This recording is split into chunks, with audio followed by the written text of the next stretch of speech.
It's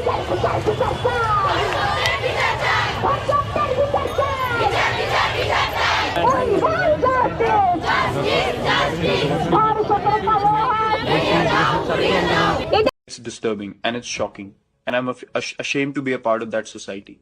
I think we need to change our thinking. We need to treat men and women in the same way, be respectful, and treat women with some compassion.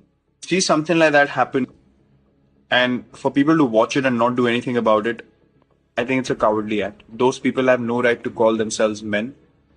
I have only one question. If something like that happened, God forbid, to someone in your family, would you stand and watch or would you help?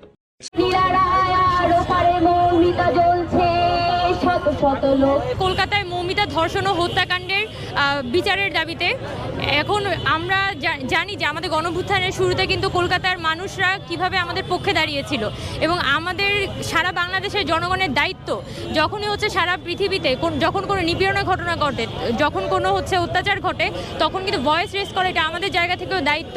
এবং বৈষম্যবিরোধী ছাত্র আন্দোলন থেকে আমরা আজকে যে প্রোগ্রামটা করেছি সেটা হচ্ছে শুধুমাত্র কলকাতার মৌমিতা হত্যাকাণ্ডের বিচার আমরা চেয়েছি তা না।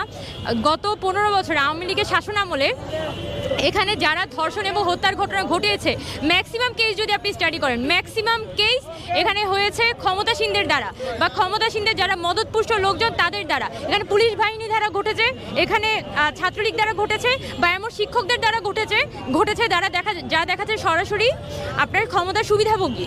এই কারণে গত 15 বছরে এখানে বাংলাদেশে নারী দিন দিন মানে গত 15 বছরে নারী আসলে অনিরাপদ হয়েছে। এখন এই 5 আগস্টের পরে যেহেতু আমাদের একটা গণঅভ্যুত্থান হয়েছে, আমাদের কি দায়িত্ব? প্রথমত এখানে নারীদের যত ধরনের ধর্ষণ, হত্যা, যৌন নিপীড়নের ঘটনা ঘটেছে সেগুলো তদন্ত সাপেক্ষে বিচার করতে হবে, আর একজন নারী সে যাতে নির্বিঘ্নে রাস্তায় চলাফেরা করতে পারে এটা সরকারের নিশ্চিত করতে হবে।